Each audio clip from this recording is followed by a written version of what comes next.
네, 안녕하세요. 대기업의 이경민입니다. 오늘 대주산업 같이 한번 살펴보도록 할 텐데요. 최근에 살짝 대주산업이 주가가 좀 빠졌죠. 그래서 요거를 재무제표를 같이 확인하면서 재무제표상 문제가 있는지 아니면 어떤 상황이 좀 전개되고 있는지 재무제표를 기반으로 주가 흐름을 조금 정리를 해볼까 합니다. 같이 한번 살펴볼게요. 그래도 그냥 가긴 아쉬우니까 어떤 회사인지 또 보고 가셔야 도움 되실 것 같아서 좀 간단하게 볼게요. 대주산업 그냥 소, 돼지, 그리고 가정용 사료 산업을 하는 회사고요. 보시듯이 그냥 대표 제품이 사료 산업을 하고 있는 회사죠. 뭐 추구나 비우고 양돈 등등 특수경까지 이렇게 진행을 하고 있고요. 보시는 것처럼 배합사료 부분이 완전 거의 메인이에요. 이게 전부라고 보시면 될 것 같아요. 그러면 재무제표를 또 보셔야 되겠죠. 대주산업의 최근 매출 동향은요, 매출액이 연간 실적으로 봤을 때 상승을 하고 있고, 당기 순이익도 꾸준히 올라가고 있어요. 최근에도 뭐 적자 진행 없이 매출액이나 당기 순이익도 잘 나오고 있습니다.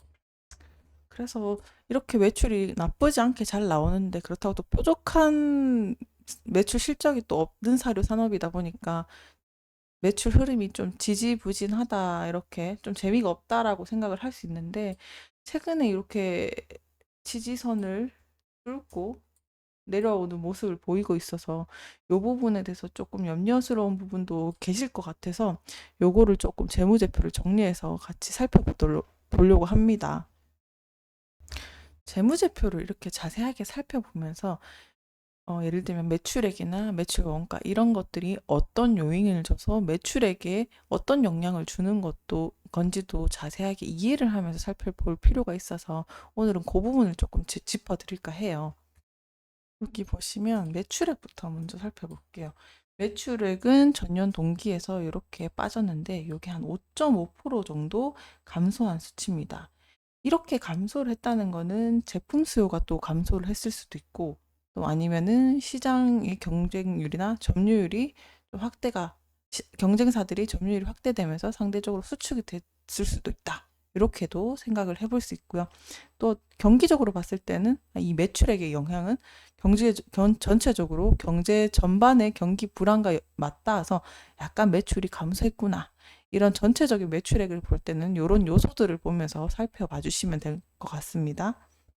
그래서 결과적으로 매출액은 최종 결과값이니까 이런 사항을 제일 먼저 눈여겨보셔야 합니다. 그리고 매출, 이런 것, 상품이랑 매출액을 보셔도요. 전체적으로 매출액이 당연히 감소했다는 거는, 시장성에서 약간 떨어지거나 판매가 부진했기 때문에 또 전략적으로는, 이 회사가 조금 더 마케팅을 해야 되지 않을까? 아니면은 생산량을 좀 더 증대를 해가지고 가격 경쟁력에서 조금 이겨야 되지 않을까?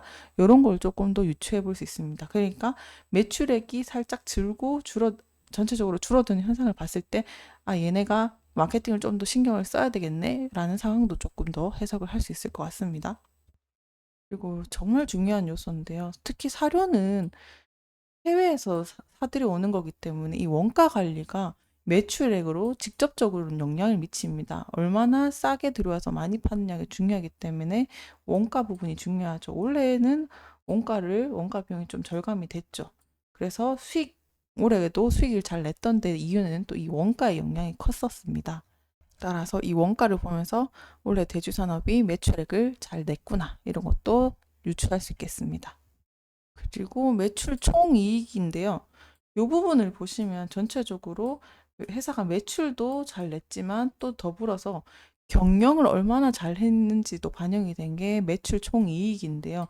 지금 매출액이 또 전년 동기 대비해서 는 걸 보니까 회사 자체에서 경영 효율성 면에서나 생산성 효율로 내부적으로도 외부적으로도 무난히 실적을 잘 내고 경영을 하고 있다라는 것도 정리를 할 수 있겠습니다. 더불어서요, 판매비랑 관리비가 있죠.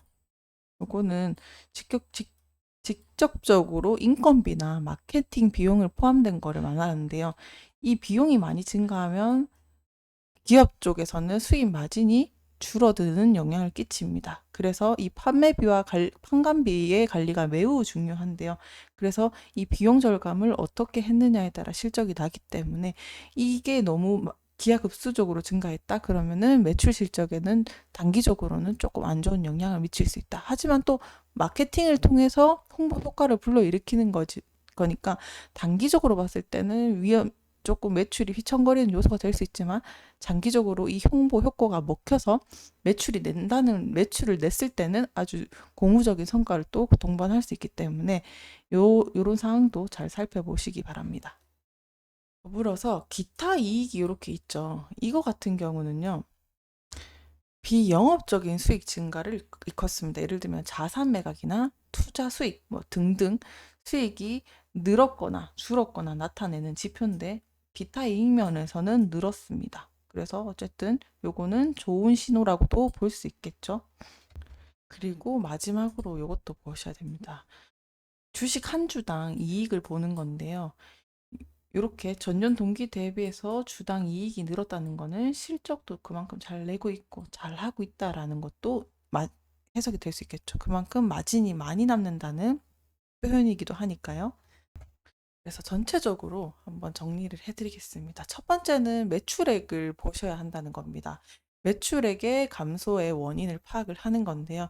보통 이 매출액은 상품 판매와도 직결되고 있기 때문에 제품의 수요 변화가 있었나 아니면 시장 점유율의 변동이 있었나 아니면 경제적인 상황이 있었나 이런 세 가지 관점에서도 분석을 해주시면 파악을 하기가 쉽습니다. 그리고 두 번째는 원가 관리인데요. 원가가 아무래도 감소가 되면은 제조 비용이 절감이 됐기 때문에 수익 마진이 늘었겠다. 이런 것도 보실 수 있겠죠.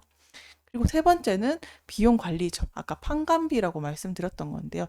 이 비용 증가의 원인을 분석을 하면 효율적으로 비용이 관리가 되고 있나? 인건비가 줄었나? 늘었나? 그리고 홍보 비용으로 많이 썼나? 이런 것도 살펴보시면 얘네가 많이 남겠구나. 이런 것도 유추할 수 있겠죠. 그리고 마지막으로 이익 분석인데요. 뭐 영업이익이나 단기 순이익을 보시면서 얘네가 비용 절감을 잘 하고 있나? 세금 절감이 잘 됐나?